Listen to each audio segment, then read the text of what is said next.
This Wednesday sees the final day of the 31st Intersessional meeting of the heads of government of the Caribbean community. The coronavirus death toll has now surpassed 2,000. Russia has warned Turkey against attacking Syrian forces in Idlib. Hi, from the headquarters of Telesur English in Havana, Cuba. This is From the South. I'm Cristina Escobar. On the second and final day of the 31st Intersessional meeting of the Conference of Heads of Government of the Caribbean Community session in Barbados, the leaders of 15 member countries and the special guests will be discussing security, climate change, tourism and trade policy. Opening the conference on Tuesday, Caricom's Secretary General Ambassador Edwin Larocque stated he was satisfied with the region's response to the novel coronavirus that originated in China. He noted that an emergency meeting was convened involving the Caribbean Public Health Agency, the Pan American Health Organization, and the Caribbean Disaster Emergency Management Agency. Likewise, on Wednesday, the Prime Minister of St. Lucia and outgoing chairman of the conference, Alain Chastanet, lauded the region's response to the outbreak as regionalism working. The Supreme Electoral Tribunal of Bolivia postponed again the announcement over whether it would accept the candidatures of Luis Arce, Evo Morales and Diego Pari.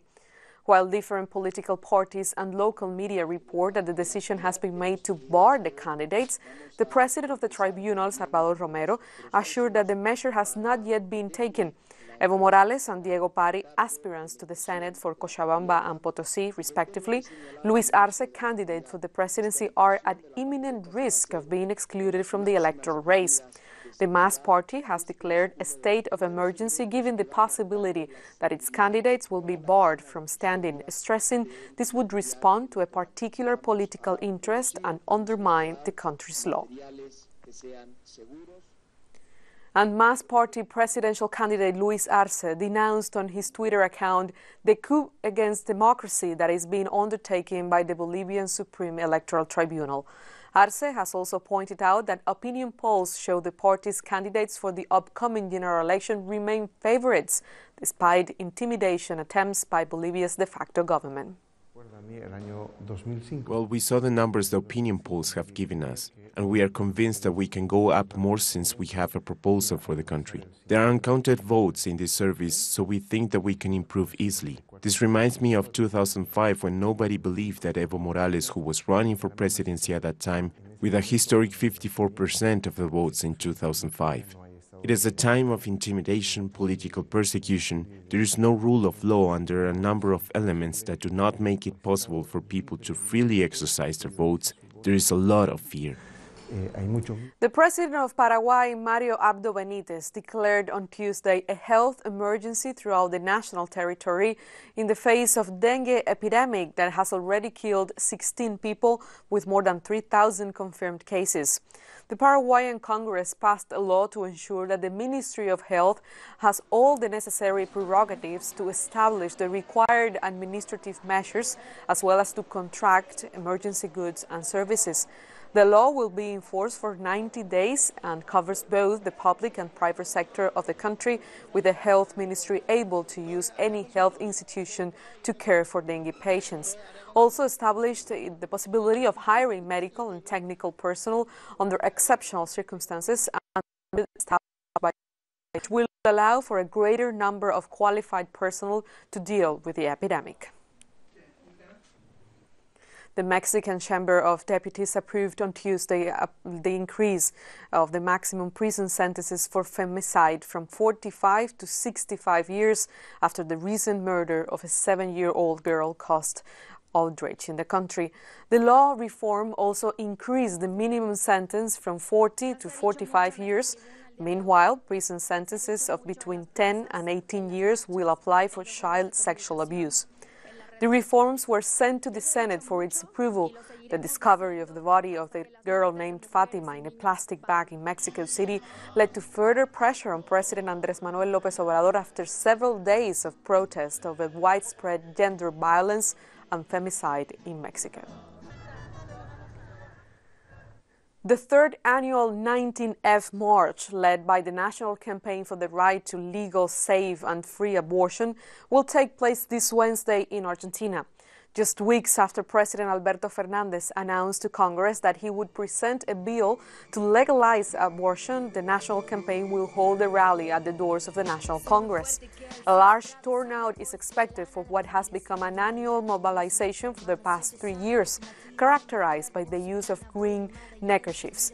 Unsafe, illegal abortion procedures are a leading cause of maternal death in Argentina. Todas putas, lesbianas con los tacos en tu ego. Te dolió saber que acaban prescindiendo de tus huevos. Yo me entrego el movimiento como rima la pista. Sé que América Latina va a ser toda feminista. No me alcanza la voz de tu prejuicio machista. Uso la mierda que tirás y me enaltezco como artista. Voy con orgullo de quien soy, voy agitando, transformando desde hoy, voy tiñendo verde aquel lugar en donde estoy, voy. And coming up after the break, protests continue in the Dominican Republic. Don't go away.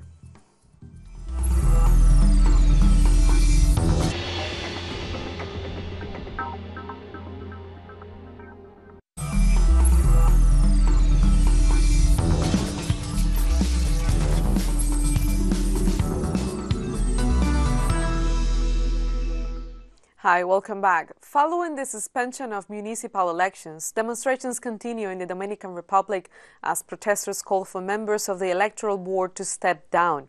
Our correspondent Daisy Toussaint brings us more details in the following report. Hola, ¿qué tal? Un gusto saludarte. Así es, en República. Hello, greetings.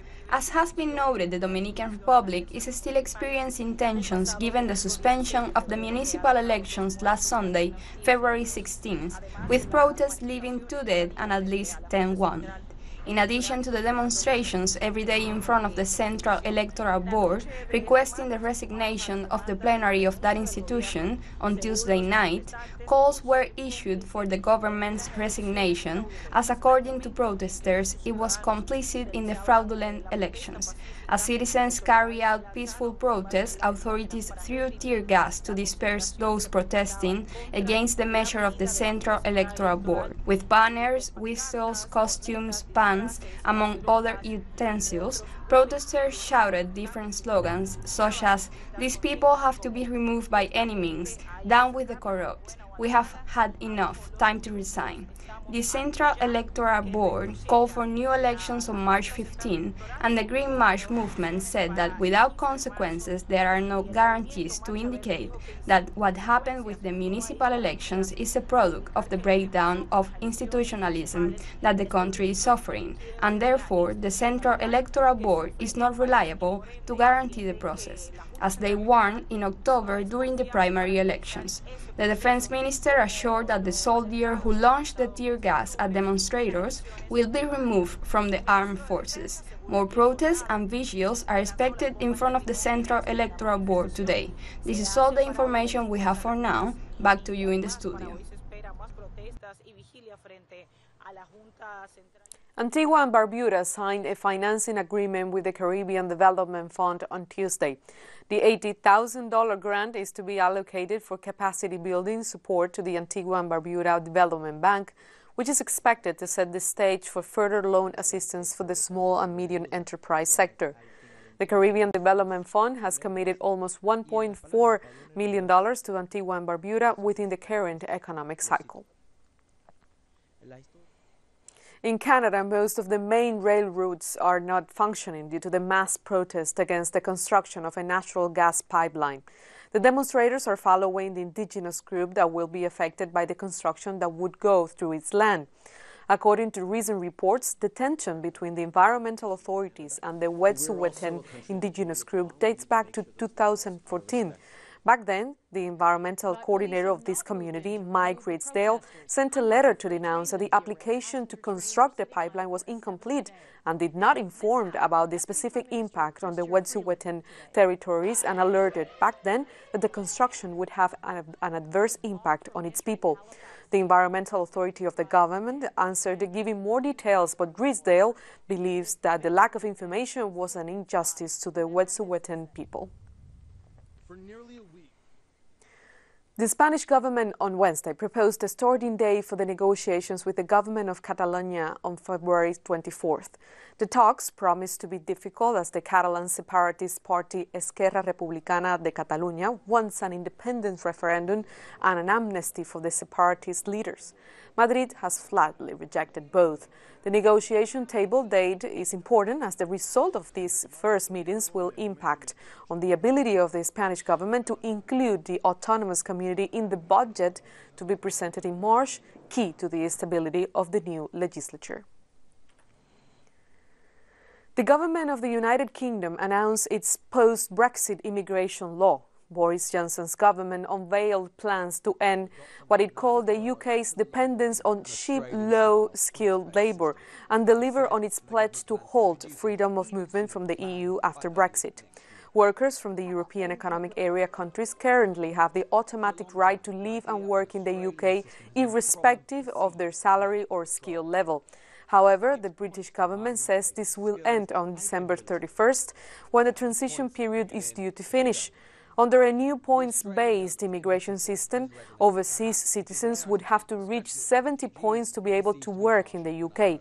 Critics have slammed the new policy as being passed on xenophobia and not the social and economic needs of the country, with businesses heavily reliant on foreign labour questioning its feasibility. Aerial footage of England's West Midlands region has revealed the extent of storm damage in the country as environmental agencies issued severe flood warnings. Residents in central England and Wales piled up sandbags, readied water pumps and hoped for the best as rivers peaked after Storm Dennis brought a week's worth of rain in some places. The weekend storm brought up to 6 inches of rain to the already waterlogged West Midlands region. The Environment Agency declared 8 severe flood warnings on Tuesday, warning of immediate danger to life. Russia stressed on Wednesday that new U.S. sanctions on a subsidiary of Russian oil giant Rosneft over its link to Venezuela were a violation of international law and would not affect Moscow's ties with Caracas. Kremlin spokesperson Dmitry Peskov told reporters that measures will be taken in response to the U.S. sanctions against Rosneft Trading S.A., the company's Swiss incorporated brokerage firm, for selling Venezuelan oil. Peskov recalled that Rosneft has already voiced the intention to defend the company's interest in court.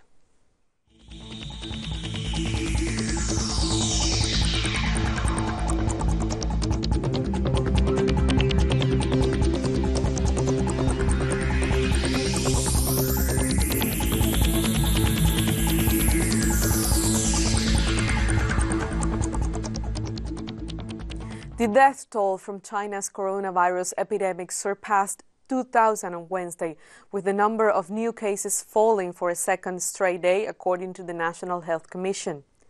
The death toll rose to 2,004, with most of the deaths in central Hubei province, the epicenter of the outbreak. China's total number of reported cases has risen to 74,000. The new infections were overwhelmingly reported in Hubei province, with just 56 new cases reported in other areas, marking a fall for the 15th day in a row. Meanwhile, hundreds of people were allowed to leave the quarantined Diamond Princess cruise ship in Japan in the first part of a 3-day process. Passengers began disembarking on Wednesday from the cruise ship, which was docked off the coast of Yokohama as a 2-week quarantine period due to an end. However, passengers who shared cabins with infected patients have been ordered to remain on the ship. We're taking one last break, but stay with us for more on the latest developments in Syria.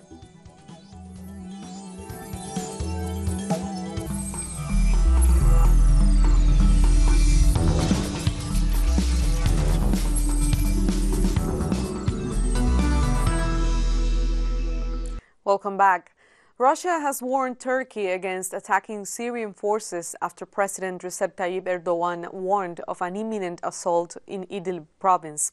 Kremlin spokesman Dmitry Peskov stated on Wednesday that an operation against the legitimate armed forces of the Syrian Republic would be the worst possible scenario. Erdogan told the Turkish parliament that an attack was imminent if Damascus fails to withdraw its troops behind Turkey's military positions. His comments came as Syria's troops continue to advance with the offensive launched against the country's last major terrorist stronghold. Unfortunately, we could not obtain the desired result during the negotiation held both in our country and in Russia, as well as on the ground. Turkey has made preparations to implement its own operation plans on the Idlib issue. The first civilian flight in 8 years landed at Aleppo airport in northern Syria on Wednesday. The flight comes days after the government announced it had taken back control over the entire region surrounding Aleppo city. Previously, with M5 highway connecting the country's 4 largest cities was fully secured by Syrian forces for the first time since 2012. The reopening of the Aleppo airport is a key symbolic and economic advance for the Syrian government. The resumption of commercial flights would help to revive economic activity in the city. The last trip the organization made to Aleppo airport was in the first month of 2013. From July of 2012 until the last trip made, Aleppo airport was the only vital connection to Aleppo. Terrorists surrounded and they tried to cut off the last connecting line, which is this airport.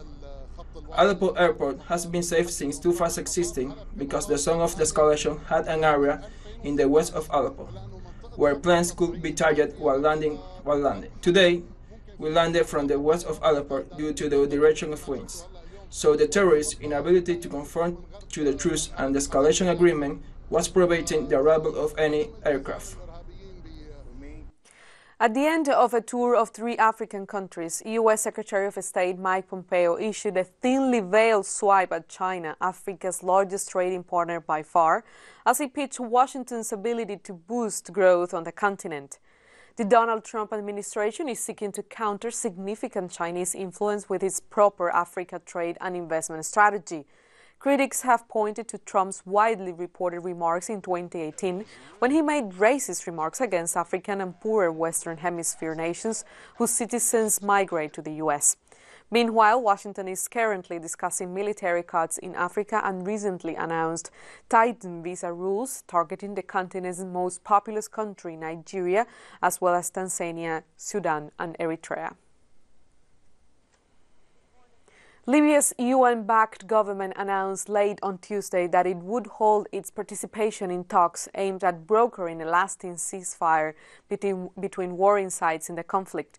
The Government of National Accord, based in the capital Tripoli, announced on Wednesday the suspension of its participation in the talks taking place in Geneva until firm positions are adopted against Khalifa Haftar and his violation of the ceasefire. 5 senior officers from the GNA and 5 appointed by Haftar's Libyan National Army were taking part in the talks hosted by the UN Libya envoy Qassam Salami. Libya's government took the decision after a rocket hit a port in the capital, the latest violation of a 10-year truce that came into effect in January. Cameroon's international partners, including France and the United Nations, have condemned last week's killing of 23 villagers in the troubled English-speaking region. The incident on Friday took place in the region where armed separatists are campaigning for independence from the rest of Cameroon, which is majority French-speaking. More than 3,000 people have died and at least 700,000 have fled their homes during the nearly 29-month-old conflict. Human rights watchdogs say they have documented killings of civilians and other abuses by the armed forces, as well as by the separatists. Uganda has released 13 detained Rwandan nationals as the two countries re-engaged to mend broken relations. The freed Rwandan citizens were facing espionage and security-related charges, but Uganda's released them as a sign of commitment to an ongoing process of finding a lasting solution to the conflict between the two countries. Relations between Rwanda and Uganda deteriorated last year when the two sides accused each other of killing citizens and espionage. Most importantly, it is Uganda's expectation that Rwanda too will reciprocate the goodwill gesture by addressing the concerns that Uganda has raised, including people being detained and including still incarcerated in Rwanda, within the Rwanda framework, which requires immediate action. Botswana opened its doors to trophy hunters after it officially lifted its 5-year elephant hunting ban. The government has argued that legal hunting is necessary to reduce conflicts between elephants and humans, but conservationists fear that reintroducing the practice could actually encourage more illegal poaching. Several communities that have been terrorized by elephants raiding their crops and attacking them, causing several fatal incidents, will now be protected by new fences. The authorities have received widespread local and international criticism over the move. And we've come to the end of this news brief. You can find these and many other stories on our website at telesurenglish.net. And please join us on social media, Facebook, Twitter, and Instagram. For Telesur English, I'm Cristina Escobar. Thank you for watching.